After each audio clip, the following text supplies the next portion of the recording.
नमस्कार, बहुत स्वागत है आपका। मैं हूं रीनू और सबसे पहले सीधे चलते हैं अंबाला, जहां पर रक्षा मंत्री राजनाथ सिंह क्या कुछ कह रहे हैं, सुनते हैं। हमने न सिर्फ एक दूसरे की जरूरतों और चुनौतियों को गहराई से समझा है, बल्कि उनसे पार पाने की दिशा में कदम से कदम मिलाकर हम आगे बढ़ रहे हैं।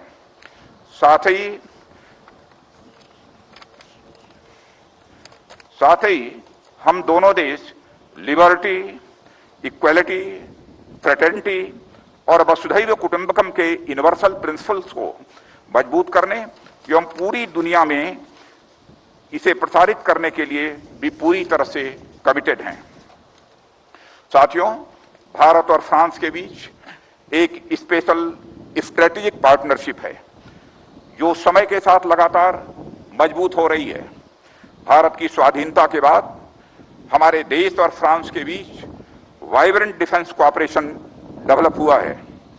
आपसी रक्षा सहयोग से हमारी एयरफोर्स ने फ्रेंच फाइटर एयरक्राफ्ट से अपने आप को न सिर्फ इक्विप किया है, बल्कि अनेक मिशंस को सफलतापूर्वक अंजाम भी दिया है।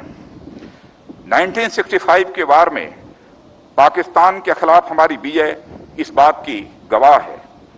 साथियों, एक बार फिर इंडियन एयरफोर्स ने 1999 में कारगिल में भी यह इतिहास दोहराया है। साथियों, हमारे मित्र देश फ्रांस के साथ राफेल डील भारत की नेशनल सिक्योरिटी में एक गेम चेंजर है। इसका लॉन्ग रेंज ऑपरेशन, अपने वजन के बराबर आर्मामेंट और एडिशनल फ्यूल कैरी करने की कैपेसिटी, शॉर्ट लैंडिंग ग्राउंड से ऑपरेट करने की एबिलिटी, हाई स्पीड जैसी खूबियां इसे दुनिया के बेस्ट एयरक्राफ्ट में से एक बनाती हैं। अपनी मल्टी रोल कैपेबिलिटीज के साथ यह दुश्मनों के खिलाफ अचूक कार्रवाई करने में भी पूरी तरह से सक्षम है। मुझे आशा ही नहीं, पूर्ण विश्वास है कि हमारी एयरफोर्स ने राफेल इंडक्शन के साथ जो कैपेबिलिटीज और टेक्नोलॉजिकल एज एक्वायर की है, वे इंडियन एयरफोर्स की कैपेबिलिटीज को रिवर्सलाइज करेंगी।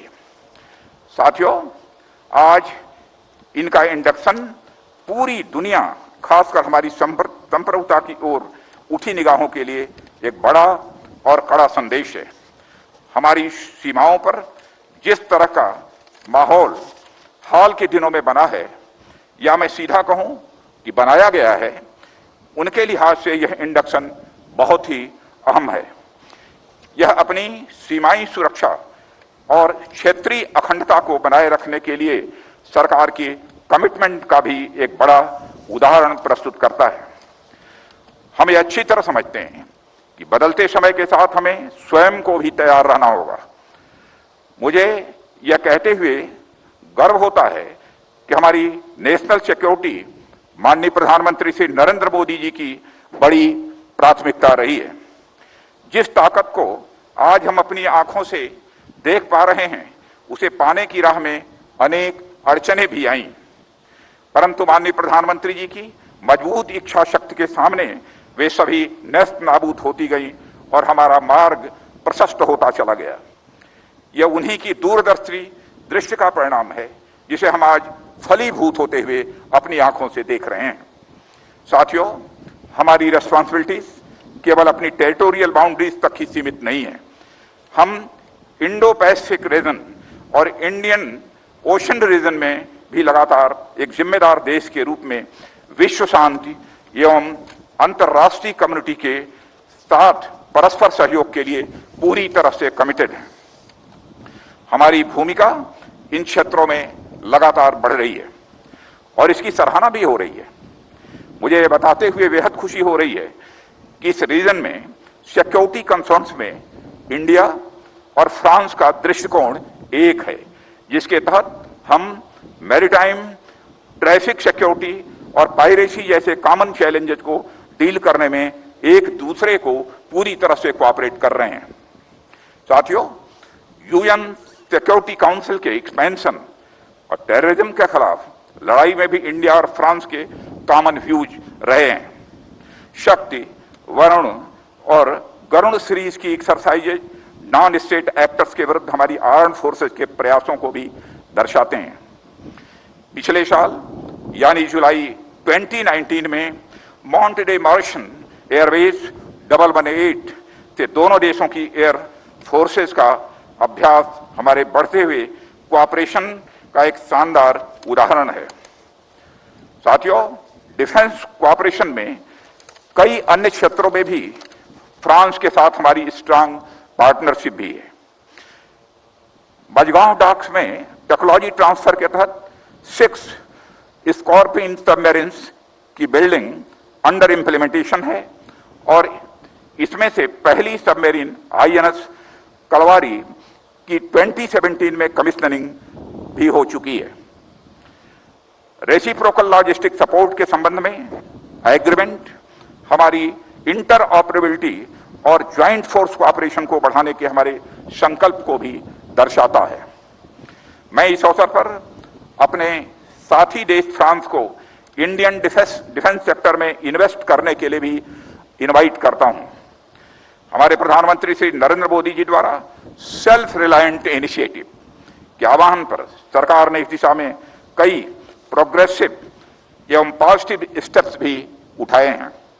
इस राह में अनेक ऐसे पॉलिसी रिफॉर्म्स किए गए हैं जो डोमेस्टिक इंडस्ट्रीज के साथ साथ इंटरनेशनल एंटिटीज को भी इंडियन डिफेंस सेक्टर की ओर अट्रैक्ट करते हैं।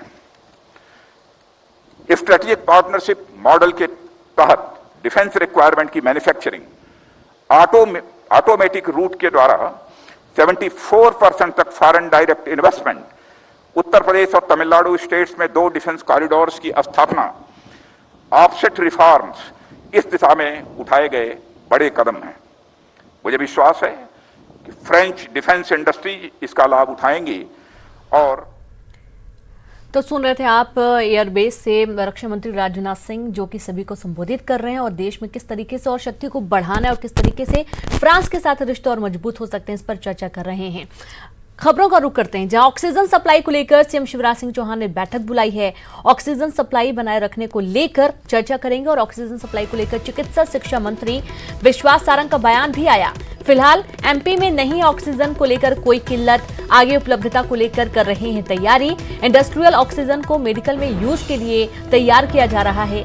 जरूरत पड़ने पर महाराष्ट्र सरकार से भी बातचीत करेंगे।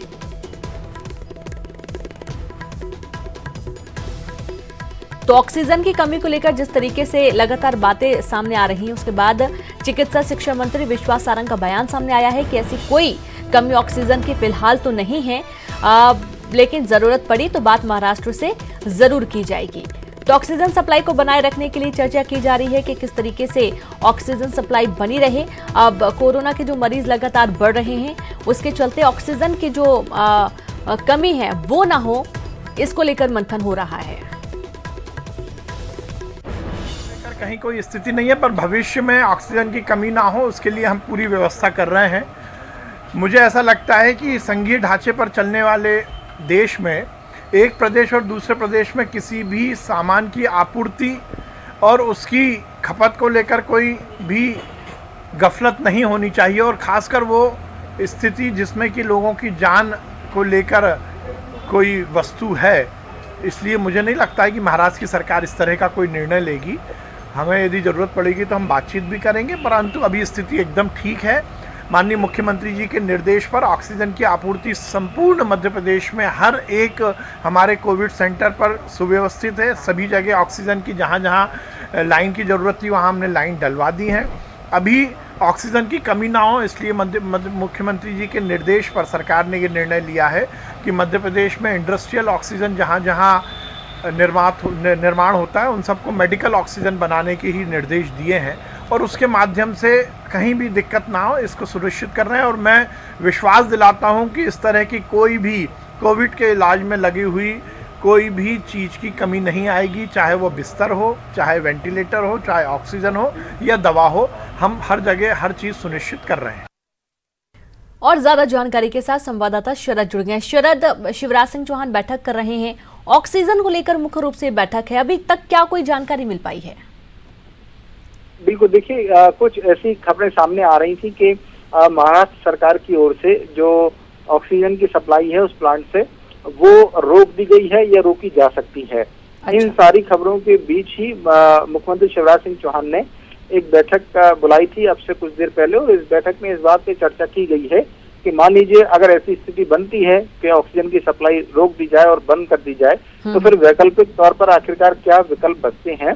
तो इसको लेकर ये निर्देश जारी किए गए हैं कि जो इंडस्ट्रियल प्लांट हैं जहां पर ऑक्सीजन का इस्तेमाल होता है तो उसको मेडिकली कन्वर्ट करके कि मेडिकली उसको यूज किया जा सके, इसकी प्रिपरेशन की जा रही है। कमी जैसी या रोक देने जैसी बातों का जो चिकित्सा शिक्षा मंत्री हैं विश्वास सारंग, उन्होंने खंडन किया है और उन्होंने ये भी कहा है कि अगर कोई जरूरत पड़ेगी और जरूरत लगेगी तो फिर मध्य प्रदेश सरकार महाराष्ट्र सरकार से बातचीत भी करेगी। क्योंकि अभी बिल्कुल शरद, बहुत बहुत शुक्रिया आपका तमाम जानकारी के लिए। तो जरूरत पड़ने पर महाराष्ट्र सरकार से बातचीत की जाएगी। फिलहाल अभी ऐसी कोई कमी नहीं, लेकिन भविष्य की तैयारी की जा रही है।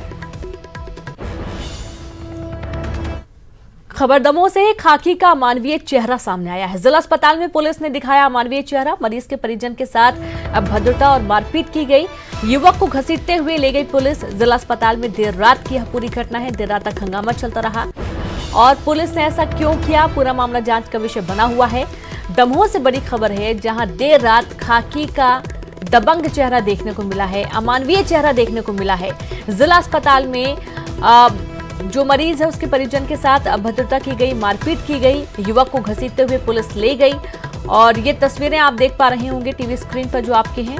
जिला अस्पताल में देर रात की पूरी घटना सामने आई है जहां पर एक पुलिस वाले ने मरीज के परिजन के साथ जमकर मारपीट की और उसे घसीटते हुए बाहर ले गई।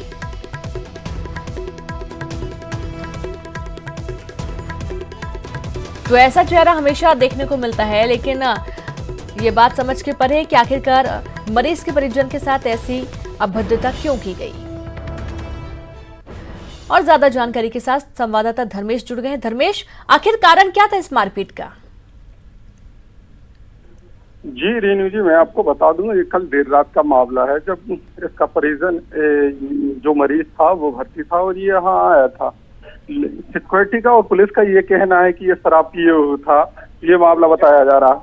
जबकि गलत ये जिला अस्पताल की अगर बात करें तो जो यहाँ पर मरीज के परिजन आते हैं उनके साथ में इस तरीके की मारपीट करना आम बात बनी हुई है।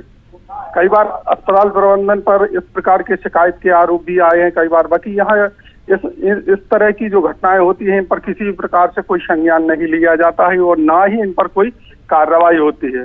अभी भी अगर मैं आपको बता दूं स्पष्ट रूप से जो सीएस है या सीएमएसओ है इस पर कुछ भी कहने से और कतरा रही और कैमरे के सामने आने से कोई भी तैयार नहीं है। चलिए, शुक्रिया आपका जानकारी के लिए। तो कैमरे के सामने कोई भी आने के लिए तैयार नहीं है। दबंगई देखी गई है और ये कहना है कि युवक ने शराब पी रखी थी, इस वजह से मारपीट की गई है। तो रायपुर से कोरोना से जुड़ी बड़ी खबर है। आयकर विभाग के प्रिंसिपल डायरेक्टर आलोक जौहरी का निधन हो गया है। देखिए, काफी दुखद खबर है। कोरोना से हुआ आलोक जौहरी का निधन। रामकृष्ण हॉस्पिटल में 25 तारीख को उन्हें भर्ती किया गया था। 58 साल के थे आलोक जौहरी। आयकर विभाग के मुख्यालय रायपुर में 8 कर्मचारी हैं कोरोना पॉजिटिव। तो जैसा कि आपको हम लगातार बता रहे हैं कि कोरोना पॉजिटिव मरीजों का आंकड़ा बढ़ रहा है और ये अब सरकारी दफ्तरों में भी पहुंच चुका है। और आयकर विभाग के जो प्रमुख हैं, कोरोना से आलोक जौहरी जी का निधन हो गया है। और संवाददाता सुरेंद्र सिंह जुड़ गए हैं। सुरेंद्र, वाकई में बहुत ही दुखद है, जौहरी साहब का निधन हुआ और अभी भी कहा जा रहा है कि कई कर्मचारी भी कोरोना पॉजिटिव हैं। देखिए रेणु, जिस तरह से छत्तीसगढ़ में कोरोना भयावह होता जा रहा है और 477 लोगों की अभी तक कोरोना के चलते मौत हो चुकी है, उसमें से आज जिस तरह से बड़ी इसमें जो क्षति हुई है और उसमें मौत हुई है कोरोना में, वो इनकम टैक्स के जो इन्वेस्टिगेशन विंग के प्रमुख हैं आलोक जौहरी, उनकी आज मौत हो गई। उन्होंने अंतिम सांस आज रामकृष्ण अस्पताल में ली है और वो वेंटिलेटर पे थे पिछले 1 हफ्ते से। और 25 अगस्त को उनको कोरोना के सिम्टम्स थे तो उन्होंने जांच कराई थी और वो फिर अस्पताल में भर्ती हुए थे। फिर उसके बाद में कुछ दिन के बाद उनकी तबीयत ज्यादा बिगड़ी तो उनको वेंटिलेटर पे रखा गया था। और जिस तरह से, क्योंकि इन्वेस्टिगेशन विंग के प्रमुख वो थे और कई उन्होंने कार्रवाइयां, अभी जिस तरह से इनकम टैक्स की कई कार्रवाइयां इस साल हुई हैं, उन्होंने बड़ी प्रमुखता से उन कार्रवाइयों को किया था। और जिस तरह से एक बड़ी क्षति है और इनकम टैक्स के अगर ऑफिस की मुख्यालय की बात करें तो अभी तक वहां पर 8 कोरोना पॉजिटिव मरीज हैं, लेकिन बावजूद उसके अभी तक इनकम टैक्स ऑफिस को ना तो सील किया गया है, ना कंटेनमेंट जोन घोषित किया गया है। तो एक बड़ी लापरवाही ये भी देखने को मिल रही है। जब एक बड़े अधिकारी की देहांत हो जाता है, उसके बावजूद अभी तक कोई आयकर विभाग के जो दफ्तर है उसमें अगर 8 कोरोना पॉजिटिव अभी भी है वहां पर, तो उसको सील करना चाहिए, उस पर आगे कार्रवाई करनी चाहिए। अभी तक वो कार्रवाई नहीं हुई है, लेकिन ये जरूर है कि बड़े जो इनकम टैक्स के इन्वेस्टिगेशन विंग के थे वो अधिकारी, उनका देहांत हो गया है। जी बिल्कुल, शुक्रिया आपका सुरेंद्र तमाम जानकारी के लिए। और काफ़ी दुखद है ये कि निधन हो गया है जौहरी साहब का। कई लोग अभी पॉजिटिव भी हैं और इससे अच्छा है कि अभी दफ्तर को कुछ समय के लिए बंद कर देना चाहिए, लेकिन अभी तक ऐसा नहीं किया गया है। छत्तीसगढ़ में कोरोना के बढ़ते मामलों के बीच इस वक्त की एक और बड़ी खबर है, जहां छत्तीसगढ़ में कोरोना की हर्ड इम्यूनिटी जानने के लिए होगा सर्वे। 10 जिलों में सीरोलॉजिकल सर्वे किया जाएगा। आईसीएमआर के जरिए ओडिशा और छत्तीसगढ़ के स्वास्थ्य विभाग सीरो सर्विलेंस करेगा। रायपुर समेत 10 जिलों में 16 सितंबर से सर्वे शुरू हो जाएगा। रायपुर और तिल्दा क्षेत्र में रैंडमली के लिए जाएंगे सैंपल और हर जिले से लिए जाएंगे 500 सैंपल। दिल्ली, मुंबई, चेन्नई समेत अन्य शहरों में सीरो सर्वे हो चुका है। 16 सितंबर से 18 सितंबर तक ये सर्वे चलने वाला है।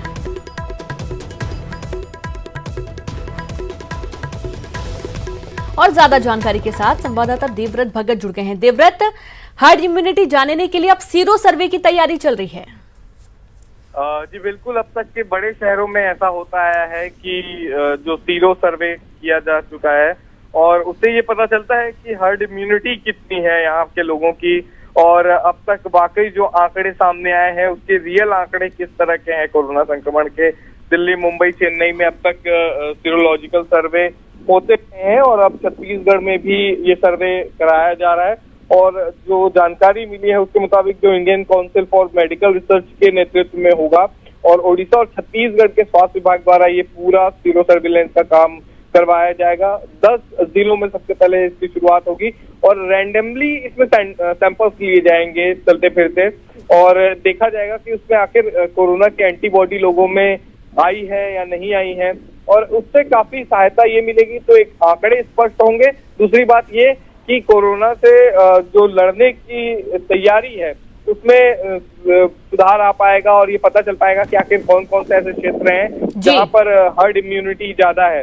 तकरीबन 16 से ये सर्वे का काम चालू हो जाएगा। 18 सितंबर तक के रायपुर जिले के 2 ब्लॉक रायपुर और तिल्दा में रैंडमली जो लोगों का सैंपल लिया जाएगा और हर जिले से 5 सैंपल लेने की तैयारी है और आने वाले समय में प्रदेश के कई जो जिले हैं उनमें ये सीरोलॉजिकल सर्वे करने का फैसला लिया गया है। चलिए बिल्कुल देवव्रत, बहुत बहुत शुक्रिया आपका तमाम जानकारी के लिए।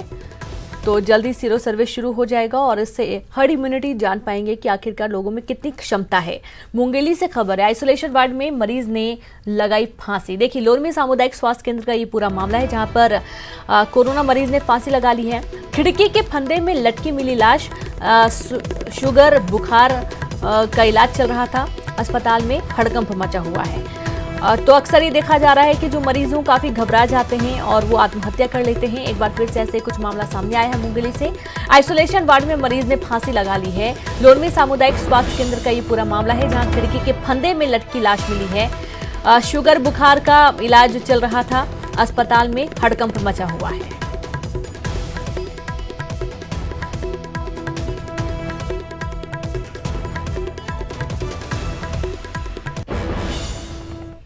इंदौर में फिर हुआ कोरोना विस्फोट। 312 नए पॉजिटिव मामले फिर से सामने आए हैं। एक ही दिन में मिलने वाले मरीजों की संख्या अब तक की सबसे बड़ी संख्या है और अब तक 15,764 लोग पॉजिटिव हुए हैं। मरीजों की संख्या 9.6% पर पहुंची है। कोरोना संक्रमण दर, संवाददाता अरुण जुड़ गए। अरुण, 312 नए पॉजिटिव मामले फिर से सामने आ गए हैं। बिल्कुल रेनू, लगातार मरीजों की संख्या बढ़ रही है और पिछले 24 घंटे की बात की जाए तो 2,288 नेगेटिव आए हैं सैंपल और 312 पॉजिटिव आए हैं। अब तक का सबसे बड़ा आंकड़ा है। 13 शतक ये लगा दिया है कोरोना ने। लगातार संख्या बढ़ती जा रही है। साथ ही जो एक्टिव मरीज हैं वो भी लगातार बढ़ते जा रहे हैं। 4,377 एक्टिव मरीज हैं जिनका विभिन्न अस्पतालों में इलाज चल रहा है और संक्रमण का की जो दर है वो 9.4% पर पहुंच गई है। तो चिंता का विषय है। लगातार जिस तरह से मरीजों की संख्या बढ़ रही है वो जिला प्रशासन और आम लोगों के लिए भी चिंता बढ़ा रही है। अब तक अगर पॉजिटिव मरीजों की बात की जाए तो 15,764 मरीज पॉजिटिव निकल चुके हैं। लगातार अस्पतालों में दबाव बढ़ रहा है, लगातार जो अस्पताल हैं वो भर रहे हैं, इसके साथ ही जो बेड है वो अस्पतालों में फुल हो चुके हैं। ऐसे में अब हालात दिनों दिन भयावह होते जा रहे हैं कोरोना के। बिल्कुल, शुक्रिया आपका अरुण तमाम जानकारी के लिए। तो हालात भयावह होते जा रहे हैं। रायपुर से खबर आयुर्वेदिक